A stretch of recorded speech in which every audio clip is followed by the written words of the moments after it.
네, 안녕하세요. 오늘은 한번 비전이란 무엇인가, 또 비전에 대해서 함께 좀 말씀을 나눠보려고 합니다. 특별히 성경책을 이제 좀 가지고 같이 많이 하려고 하니까 뭐 성경을 보셔도 되고 저희 또 자막을 함께 보셔서 또 성경적인 비전이 어떤 것인가 한번 좀 나눠보기를 원합니다. 혹시 그 찬양 좀 기억하시나요? 비전이라는 찬양이 있는데요.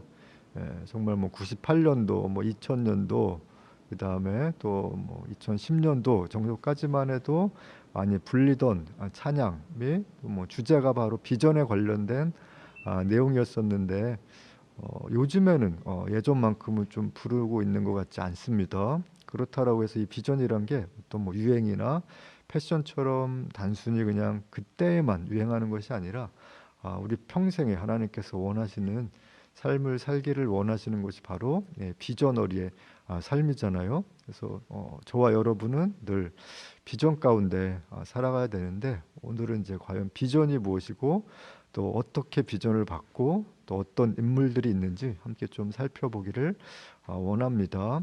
먼저 비전을 받은 사람을 한번 생각해 보시면은 10대 때 받은 비전어리들이 누가 있을까요? 네, 아마 잘 아실 텐데요. 네, 요셉이라는 인물이 있고 뭐 다니엘도 10대 때, 그 다음에 뭐 다윗도 있고 뭐 사무엘도 10대 때 부르심을 받았습니다. 네, 대표적인 사람 뭐 요셉을 보면은 요셉의 비전이었던 그 내용에 대해서 나오는 장면에서 요셉의 별명이 혹시 뭔지 기억나시나요? 네, 기억하시군요. 창세기 37장 19절 한번 제가 같이 읽어드리도록 하겠습니다. 서로 이르되 꿈꾸는 자가 오는도다.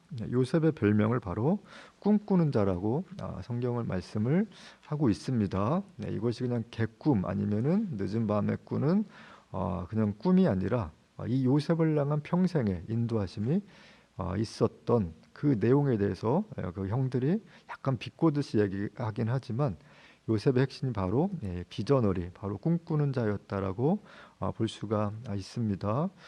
비전이라고는 혹시 어떻게 생각하시나요? 비전이 뭔가? 비전이라는 거는 나를 향한 하나님의 그림이나 계획이라고 할 수 있겠죠. 그래서 누구나 우리가 예수를 믿는 그 시대 때부터 그 시간부터 하나님을 향한 계획이 없는 사람은 아무도 없다라는 것을 믿으시나요? 네, 대부분 다 나는 어렸을 때 이런 꿈과 비전을 받았어라고 하면서 나이 들수록 사실 사그러드는 것이 비전이 아닌가 한번 생각을 해봅니다. 이 요셉이 10대 때 비전을 받고 이렇게 한 거의 또 30살 때 국무총리가 되고 그 이후까지 그 하나님의 비전을 꿈꾸는 데 있어서 많은 시련과 고난이 있었던 것처럼 아무리 처음에 비전을 받았을지라도 내 삶 안에 조금 흔들림이 있고 내 삶은 왜 그런가라는 고통과 난 왜 이렇게 많은 시험거리 가운데 있나라고 고민할 때에 하나님은 다시 한번 우리에게 말씀해 주시는 것이 바로 너를 향한 계획이 있다라는 하나님의 음성입니다. 보통 한 두 가지 정도 하나님이 말씀을 하시는데 내가 너를 사랑한다라는 것과 또한 너를 향한 계획이 있다라는 하나님의 음성을 대부분 다 아마 들어봤을 것입니다. 그런데 이런 음성들에 대해서 예전에 내가 그랬지라고 하는 것만큼 위험한 인생 또 위험한 신앙은 없는 것 같습니다. 그래서 에베소 교회를 향해서 첫사랑을 잃어버렸다라고 하는데 그 첫사랑이 바로 하나님과의 사랑, 하나님과의 관계이고 또 하나님께서 나를 향한 불러주셨던 그 부르심 가운데 나가지 못하고 있다라면은 교회 일을 또 열심히 봉사하고 있고 뭐 선교 단체 일을 하고 있을지라도 그 하나님이 원하시는 그 첫사랑 가운데 지금 나아가지 못하고 있다라고 보시면 되겠습니다. 모세는 또 대표적인 사람이죠. 좀 이렇게 연세가 드셔서 80세에 다시 부르심을 받은 사람입니다. 우리도 늦은 나이에 하나님의 부르심을 받을 수 있죠. 출애굽기 3장 11절 함께 보시면 모세가 하나님께 이르되 아뢰되 내가 누구에게 바로에게 가며 이스라엘 자손을 애굽에서 인도하여 낼 수 있습니까? 라고 하면서 내가 누구이게 라는 약간 낮은 자존감, 나를 스스로 느끼는 감정이 이제 낮은 거죠. 그래서 나는 갈 수 없습니다라고 하는 반응이 처음 생기게 됩니다. 핵심은 비전을 하나님이 말씀하시는데 나에 대한 반응은 늘 나는 아무것도 할 수 없습니다라고 얘기할지 모르겠어요. 근데 또 예레미야도 그랬습니다. 예레미야서 1장 6절에 내가 이르되 슬프도소이다 주 여호와여 보소서 나는 아이라 말할 줄 알지 못하나이다 라고 얘기를 합니다. 아이처럼 말을 할 수 없습니다. 모세도 그랬죠. 그랬더니 하나님께서 내가 아론을 붙여줄 것이다 라고 말씀을 하시는데, 하나님의 최선책은 원래는 모세를 계속해서 사용하기를 원하셨는데 최선책이 없고 B플랜을 이렇게 만드신 거죠. 그래서 아론이라는 말 잘하는 모세의 형을 붙여주시는 것을 볼 수 있습니다. 하나님은 A 플랜이 아니라 B 플랜도 있지만 최대한 우리가 그 하나님의 부르신 가운데 온전히 순종하기를 지금도 여전히 또 너무나 원하시고 그런 건데요. 근데 또 예레미야뿐만이 아니라 기드온도 그랬습니다. 사사기 6장 14절에 여호와께서 그를 향하여 이르시되 너는 가서 이 너의 힘으로 이스라엘을 미디안의 손에서 구원하라 내가 너를 보낸 것이 아니냐 하시니라. 또 6장 15절에 그러나 기드온이 그에게 대답하되 오 주여 내가 무엇으로 이스라엘을 구원하리이까 보소서 나의 집은 므낫세 중에 극히 약하고 나는 내 아버지 집에서 가장 작은 자입니다 라고 대답을 합니다. 대부분의 성경에 나타난 사람들이 처음에는 그 비전에 대해서 나는 할 수 없습니다 라고 얘기를 하죠. 어떻게 보면 겸손한 것 같으면서도 하나님을 신뢰하지 못하는 행동이 될 수도 있는 거죠. 혹시 나를 향한 하나님의 부르심은 어떤 것이 있으신가요? 언제 불렀을까요? 보통은 대부분은 우리 청소년들은 캠프, 수련회, 또 어른분들은 예배 가운데서 아니 집회나 성령대망회를 통해서 하나님께서 나를 이렇게 불러주실 거야라는 부르심을 이렇게 느꼈을 것입니다. 그래서 하나님은 내가 너를 사랑한다. 그 다음에 너를 향한 계획이 있다라고 말씀하시는 이것을 가장 자주 말씀하시거든요. 그래서 관계가 좀 약간 소홀해진다라고 할 때에 사랑에 대한 메시지들을, 친밀함에 대한 메시지를 말씀하시고, 내가 좀 인생을 어떻게 살아가지 못할 방황하는 시기가 있을 때 분명히 하나님은 너를 향한 계획이 있다라고 제차, 3차, 4차 이렇게 말씀을 하십니다. 근데 문제는 내가 그거에 대해서 어떻게 반응하느냐 가 너무나 중요한 건데, 대부분은 그렇게 흘려 듣고 지나가는 경우, 그냥 은혜 받고 그냥 눈물 흘리고 그것대로 살아가려고 하지 않는 마음으로 살아가기 때문에 그 비전어리의 땅에, 또 약속의 땅인 가나안 땅에 들어가지 못하는 경우들이 너무나 많이 있다라는 거예요. 그래서 하나님은 그 가나안 땅에 들어가기 전에 이스라엘 백성들 향해서 늘 마음을 부드럽게 하라고 말씀을 하십니다. 이 정도 하나님이 이제 말씀을 하시는데 우리는 이제 이렇게 헷갈린 거죠. 그래서 맨날 우리 오른쪽으로 갔다가 왼쪽으로 갔다가 직진하고 후진하고 어느 길로 아니면 어느 직장으로 나를 인도해 줄 거야라는 그런 잘못된 또 생각들을 할 때가 너무나 많이 있는 거죠. 그래서 매일 하나님 나를 인도해 주세요라고 기도는 하지만 그런 말씀이 들리지 않기 때문에 그냥 머물러 있거나 뒤로 후퇴하는 경우들이 너무나 많이 있는 것입니다. 모세의 거절, 갑자기 나는 아무것도 못합니다라고 했을 때 하나님은 그때 또 말씀하시거든요. 그래서 하나님은 언제나 우리를 비전어리로 인도해 주시기 위해서 최상의 상태로 우리를 준비시켜 주시려고 합니다. 그랬더니 주셨던 응답이 뭘 대단한 걸 너에게 능력을 줄 거야, 은사를 줄 거야 라는 것이 아니라 3장 12절 출애굽기 하나님이 이르시되 내가 반드시 너와 함께 있으리라 내가 그 백성을 애굽에서 인도하여 낸 후에 너희가 이 산에서 하나님을 섬기리니 이것이 내가 너를 보낸 증거니라 라고 말씀을 하고 있습니다. 내가 너와 함께 할 것이다. 이것이 큰 하나님의 약속의 메시지거든요. 성경의 모든 아브라함부터 해서 모든 인물들을 보면은, 계시록까지 보면은 내가 너와 함께 할 것이다, 두려워하지 말라라는 표현도 있고, 대부분은 내가 너와 함께 할 것이다 라고 말씀을 하십니다. 이것이 얼마나 큰 힘이 되는지 사실 우리는 거의 정말 죽을 만큼 힘들 때에 이런 마음을 주실 때 하나님이 나와 함께 하시구나 라고 해서 다시 비전을 향해서 전진할 수 있는 또 소망을 가지게 되는 거죠. 그러나 이것조차도 우리가 누리지 못한다라면은 앞으로 결코 전진하기가 쉽지 않다라는 것입니다. 그러면서 또 질문하시거든요. 그래서 비전의 특성은 연속성이에요. 계속적으로 우리 삶에서 연결되어져 있다라는 겁니다. 그래서 한 걸음 갔다가 또 멈췄다가, 그래서 주의 말씀이 내 발의 등이요 내 길의 빛인이다. 등은 내 앞길에 있는 멀리 있는 것이 보이는 게 아니라 내 하나하나 내 발걸음을 가는 그 한 걸음 한 걸음 스텝 바이 스텝을 통해서 하나님의 인도하심을 받을 수 있는데, 우리의 마음을 강팍하기 때문에 전혀 하나님의 마음이 느껴지지 않는 것이죠. 그랬더니 또 말씀하십니다. 계속 말씀하신다 그랬죠. 혹시 얼마나 하나님의 말씀 또 하나님의 마음에 우리가 아, 다가가고 있는지 그것부터 우리가 살펴봐야 될 것인데요. 출애굽기 4장 2절에 여호와께서 그에게 이르시되 내 손에 있는 것이 무엇이냐, 그가 이르되 지팡이니이다라고 말씀합니다. 하나님께서 우리에게 질문하시거든요. 내 손에 있는 것이 무엇이냐라고 질문을 하시는데, 그것이 바로 우리를 향해서 질문하시는 마음의 두드림이라고 보시면 되겠습니다.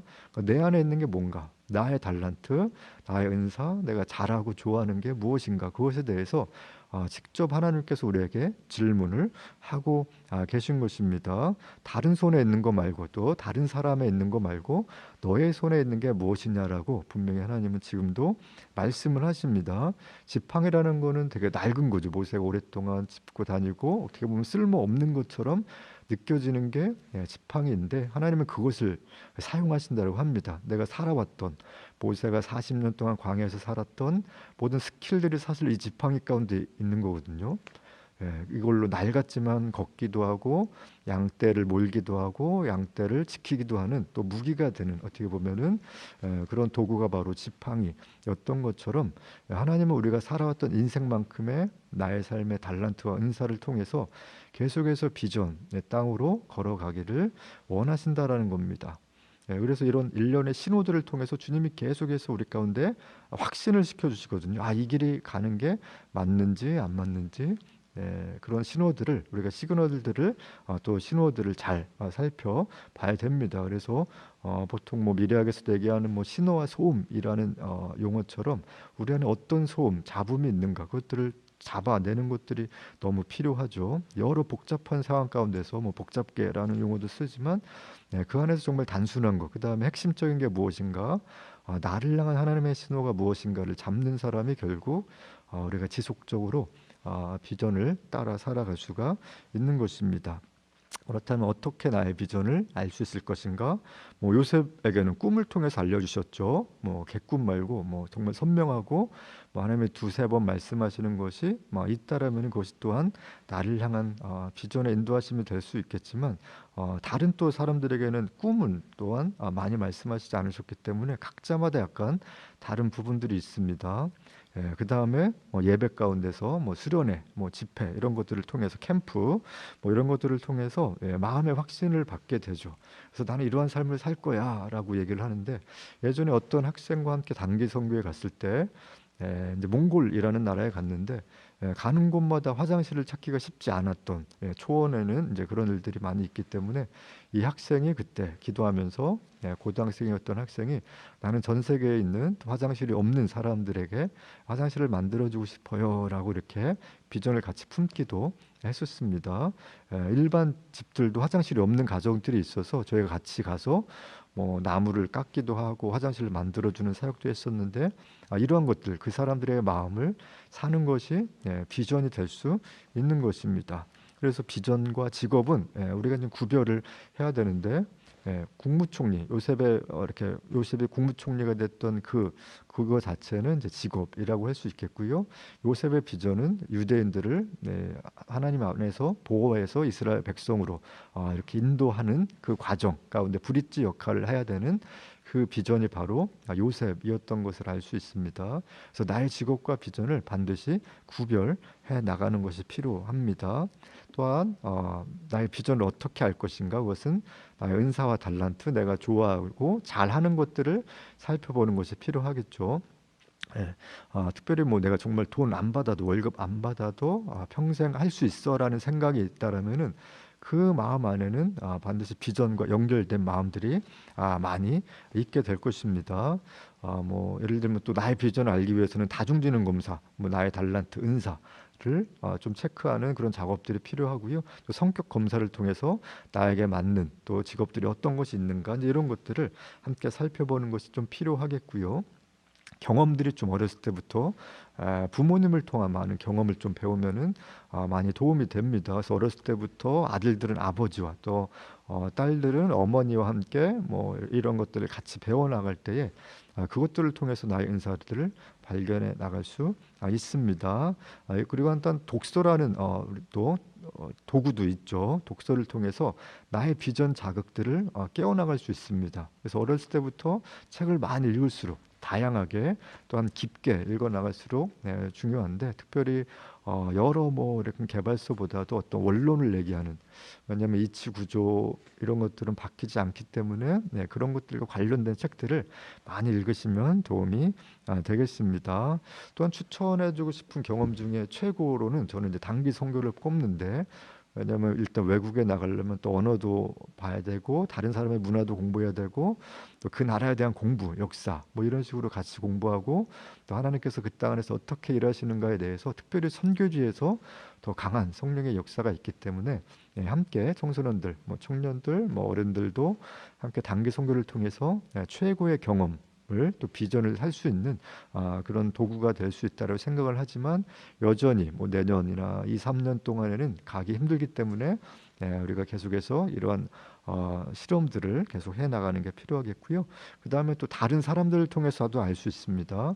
다른 사람들이 나에게 칭찬해 주는 것들, 너는 이런 것들을 잘해라는 것들을 공통적으로 많이 들을수록 이것이 나에게 주신 은사구나라는 것들을 알게 되는 거죠.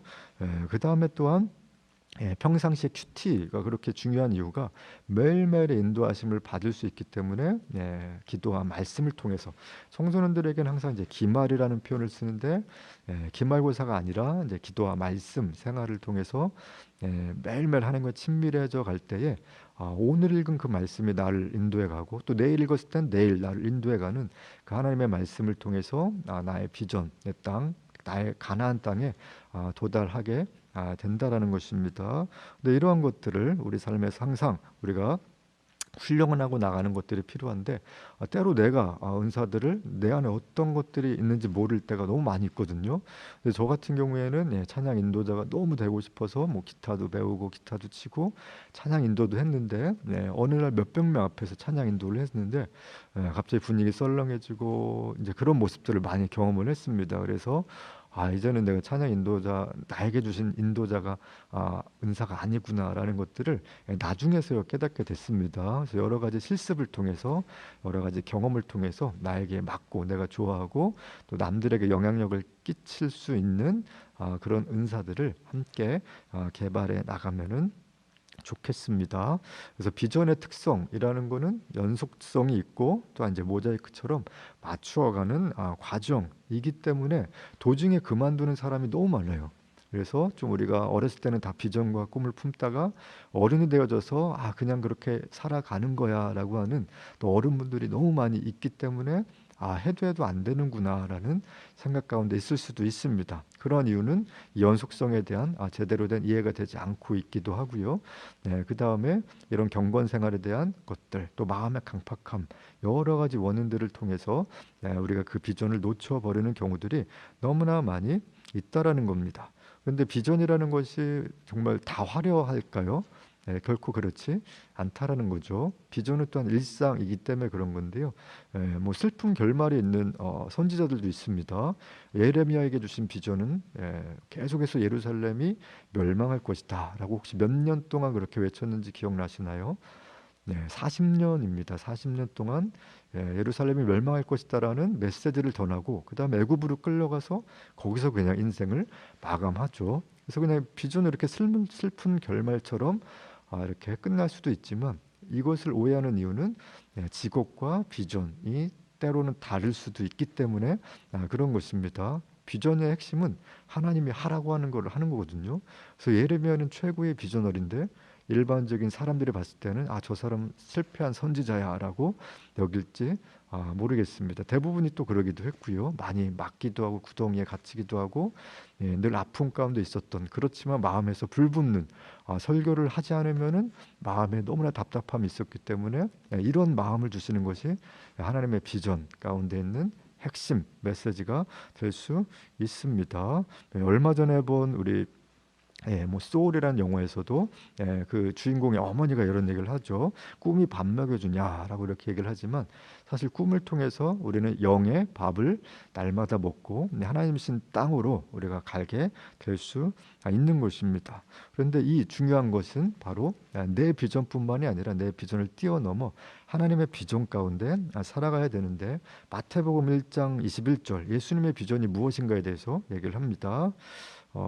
아들을 낳으리니 이름을 예수라 하라. 이는 그가 자기 백성을 그들의 죄에서 구원할 자이심이라 하니라. 그래서 예수님의 이름 자체 안에 자기 백성을 구원하기 위해서 이 땅에 오신 것이 바로 예수님의 비전인 것처럼 우리도 구원과 함께 연결되어야 합니다. 그런데 그것만 약속한 것이 아니라 마태복음 1장 23절에 보라 처녀가 잉태하여 아들을 낳을 것이요 그의 이름은 임마누엘이라 하리라 하셨으니 이를 번역한즉 하나님이 우리와 함께 계시다 함이라 라고 말씀합니다. 여기서도 동일하게 하나님이 함께 하시다라는 호칭 임마누엘이라고 얘기를 하고 있습니다. 예수님도 늘 하나님과 함께 하셨거든요.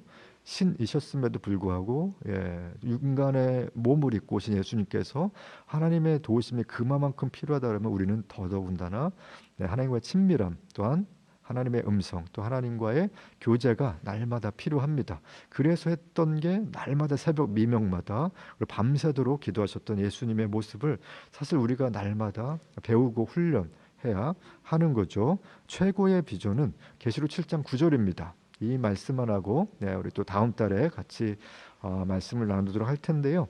이 일 후에 내가 보니 각 나라와 족속과 백성과 방언에서 아무도 능히 셀 수 없는 큰 무리가 나와 흰 옷을 입고 손에 종려가지를 들고 보좌 앞과 어린 양 앞에 서서라고 기록합니다. 하나님의 비전은 모든 민족들이 하나님 앞에서 예배 드리는 것이 바로 하나님의 비전입니다. 그래서 우리가 이 비전에 동참하고 있다라면은 하나님의 그 길을 잘 가고 있는 것입니다. 그래서 날마다 또 열방을 위해서도 함께 기도하고 나의 삶은 힘들지만 하나님의 나라가 이 땅에 임할 수 있도록 우리가 함께 고백하며 나아가는 것이 바로 이 땅 안에서 살아가는, 특별히 코로나 기간 동안에 아주 어려운 시기 동안에 살아가는 모든 사람에게 주시는 비전에 대한 메시지들을 다시 한번 주시는 기간이라고 생각이 되어집니다. 그래서 어떻게 보면 이 1년에서 3년 동안의 시간을 허투루 보내는 것이 아니라 비전을 위해서 준비하는 미래의 준비를 하는 그런 시간이 되면 좋겠습니다.